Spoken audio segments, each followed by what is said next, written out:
La majorité des gens n'osent pas vous montrer ouvertement qu'ils ne vous apprécient pas. Ils se cachent derrière des sourires de façade, des compliments vides de sens et une courtoisie forcée. J'ai déjà vécu ça moi aussi, pensant qu'une personne était un véritable ami, pour découvrir qu'en réalité, elle espérait secrètement me voir échouer. C'est difficile à accepter, mais c'est la réalité. Si vous ne savez pas repérer ces signaux, vous risquez de perdre votre temps et votre énergie avec des personnes qui, au fond, ne vous supportent pas. Alors, allons droit au but et parlons des signes qui révèlent qu'une personne vous cache son aversion. Ce que vous entendrez ne sera peut-être pas plaisant, mais il vaut mieux affronter la vérité que de rester dans l'illusion. Ces gens sont occupés uniquement quand il s'agit de vous. Nous l'avons tous entendu avant, je suis occupé ces jours-ci, je suis tellement désolé. Je ne peux pas sortir, c'est l'excuse parfaite. En fait, ils ne sont pas occupés. Mais que se passe-t-il quand vous procédez à observer un schéma? Ils sont toujours disponibles pour les autres, postant des photos de leur sortie et rattrapant des amis communs. Mais quand il s'agit de vous, apparaît, ils sont débordés. Voici la dure vérité. Ils sont juste trop occupés pour vous. Je me souviens d'avoir contacté un ami avec qui j'étais proche pour essayer de fixer un moment pour discuter. Chaque fois que je proposais quelque chose, ils avaient une excuse. Je travaille tard, j'ai beaucoup de choses à faire. Peut-être la semaine prochaine, pendant ce temps, je les voyais sortir avec d'autres personnes et passer un bon moment, trouvant toujours un moyen de faire du temps pour tout le monde, mais pas moi. Il m'a fallu plus de temps que je ne voudrais l'admettre pour voir le schéma. Le message qu'ils envoyaient était clair. Je n'étais plus une priorité dans leur vie. Voici où la controverse intervient. Nous avons été conditionnés à accepter. Je suis occupé comme une raison valable d'être mis de côté. Mais soyons honnêtes, les gens prennent du temps pour ceux qui leur tiennent à cœur s'ils sont constamment occupés. Mais quand il s'agit de vous, non. Ce n'est pas une question d'emploi du temps, c'est une question de priorité et c'est une pilule difficile à avaler parce que cela vous force à affronter la réalité que vous pourriez ne pas être aussi important pour eux qu'ils le sont pour vous. La pire réalité est que je suis occupé et souvent une façon polie de dire « je ne veux pas passer du temps avec vous », il leur est plus facile d'accuser leur emploi du temps plutôt que d'admettre qu'ils choisissent de ne pas vous inclure dans leur vie. C'est une façon passive, agressive, de vous garder à distance sans avoir à faire face à l'affrontement qui découlerait du fait de vous dire la vérité. Ils veulent vous garder sous le coude au cas où, sans réellement investir dans la relation. J'ai été des deux côtés de cette situation. Il y a eu des moments où j'étais celui qui faisait des excuses parce que je ne savais pas comment dire à quelqu'un que j'avais dépassé cette amitié, mais être sur la réception m'a apprendre une leçon précieuse. Il vaut mieux être honnête, même si c'est inconfortable, plutôt que d'entraîner quelqu'un avec des excuses.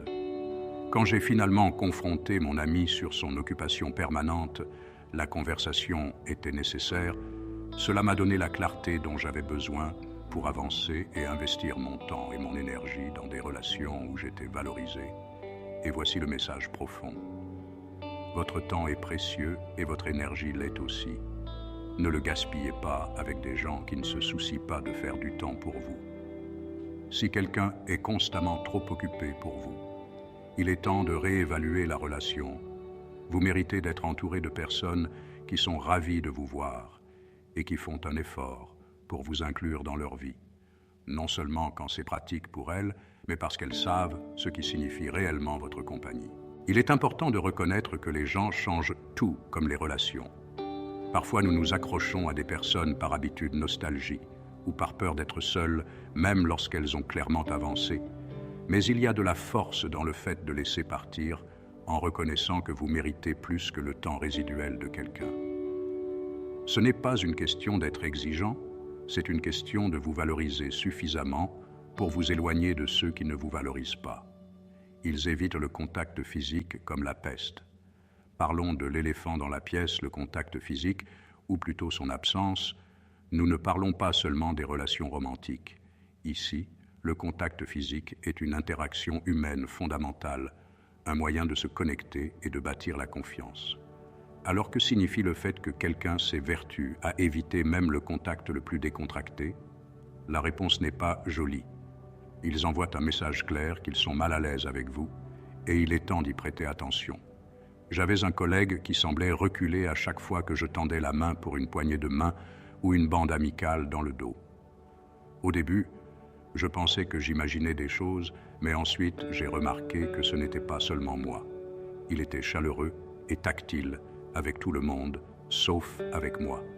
Il n'a pas fallu longtemps pour réaliser que leur évitement du contact physique était plus qu'une simple manie. C'était un effort délibéré pour me garder à distance. Voici la partie controversée.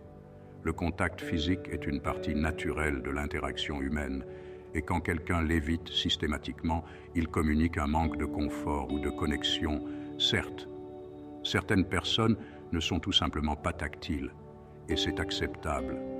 Mais quand c'est sélectif, quand ils sont bien pour faire des câlins aux autres, mais se résistent autour de vous, c'est un signal d'alarme, qu'il y a quelque chose qui cloche. Ils ne vous détestent peut-être pas, au point de le dire ouvertement, mais leur langage corporel parle pour eux.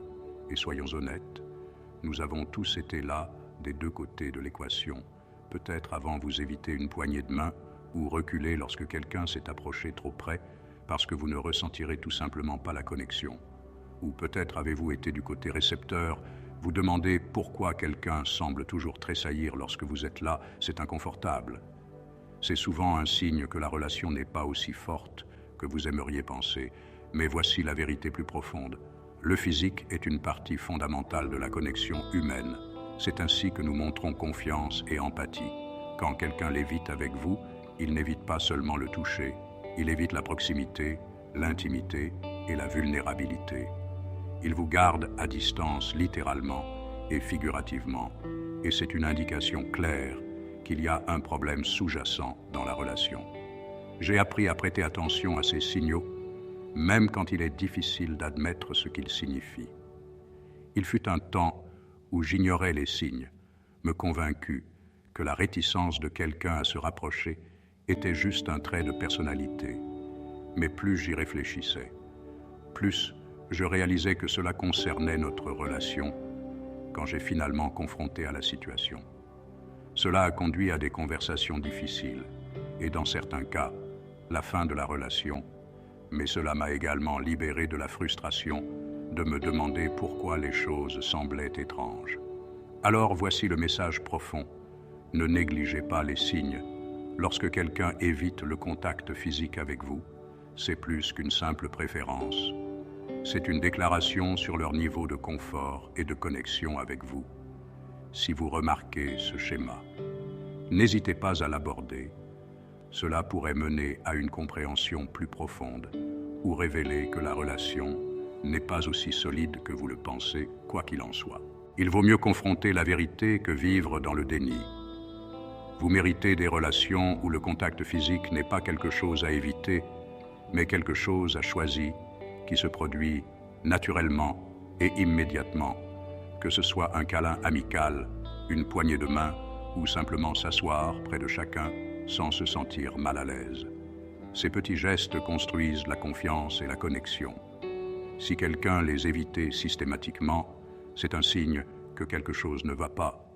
N'ayez pas peur de poser les questions difficiles et, si nécessaire, prendre les décisions difficiles. La vie est trop courte pour être entouré des personnes qui vous gardent à distance. Littéralement et figurativement, ils disparaissent lorsque vous en avez besoin de soutien. Soyons réalistes. Rien ne révèle la véritable nature d'une relation comme une crise lorsque les temps deviennent difficiles. Vous découvrez qui sont vos vrais amis. Alors que dit-on sur quelqu'un qui disparaît au moment où vous avez le plus besoin d'eux, ce n'est pas seulement un signe d'instabilité, c'est un avertissement lumineux qu'ils ne sont pas aussi investis en vous que vous pourriez le penser. Et soyons honnêtes, lorsqu'une personne disparaît pendant vos heures les plus sombres, ce n'est pas seulement bénissant, c'est une trahison. J'ai appris cela à mes dépens lors d'une période particulièrement difficile dans ma vie. Je faisais face à un problème personnel majeur qui m'avait vraiment secoué jusqu'à mes fondations naturelles. Je me suis tourné vers les personnes que je considère comme des amis proches, en espérant un certain niveau de soutien, même si ce n'était qu'un message ou un rapide coup de fil. Mais devinez quoi? Rien du tout. Les personnes dont je pensais qu'elles seront là, pour moi, avaient, en une fréquence, toutes les excuses du monde. Je suis tellement débordé au travail, désolé, je suis vraiment occupé en ce moment. Je vais te contacter plus tard. Elles ne l'ont jamais fait voir. Là où cela devient controversé. Les gens adorent parler du fait qu'ils seront toujours là pour vous.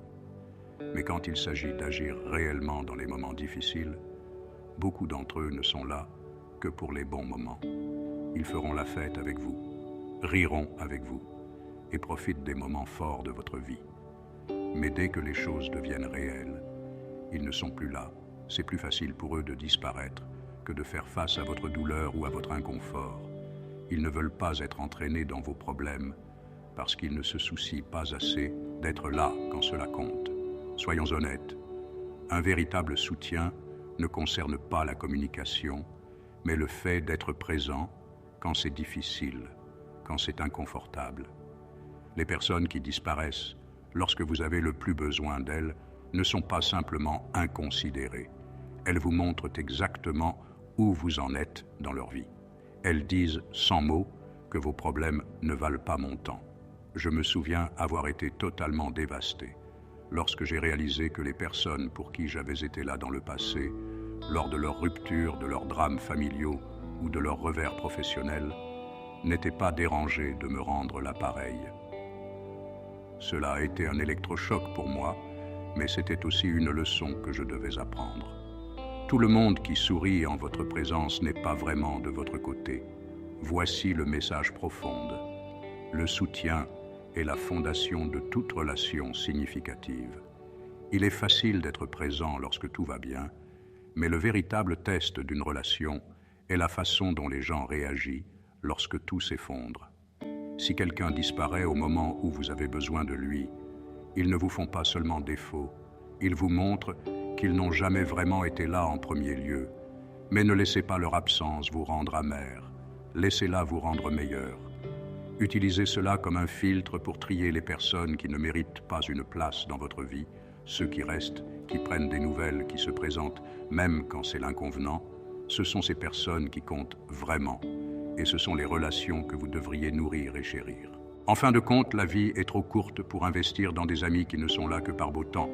Entourez-vous de personnes qui resteront à vos côtés dans la tempête, pas seulement pour profiter du soleil, parce que lorsque vous trouvez ces rares individus qui restent, lorsque les temps sont durs, vous avez trouvé quelque chose qui vaut la peine d'être conservé.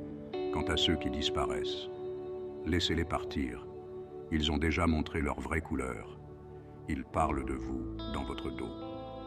Le gossip, c'est le poison social qui se propage plus vite qu'un feu de forêt et peut brûler des relations. En un instant, le problème avec le gossip, c'est qu'il n'est jamais aussi innocent que les gens. Je veux bien le faire croire. Quand quelqu'un que vous considérerez comme un ami parle dans votre dos, il ne partage pas juste une histoire inoffensive. Il a saboté activement votre confiance en votre réputation et votre relation.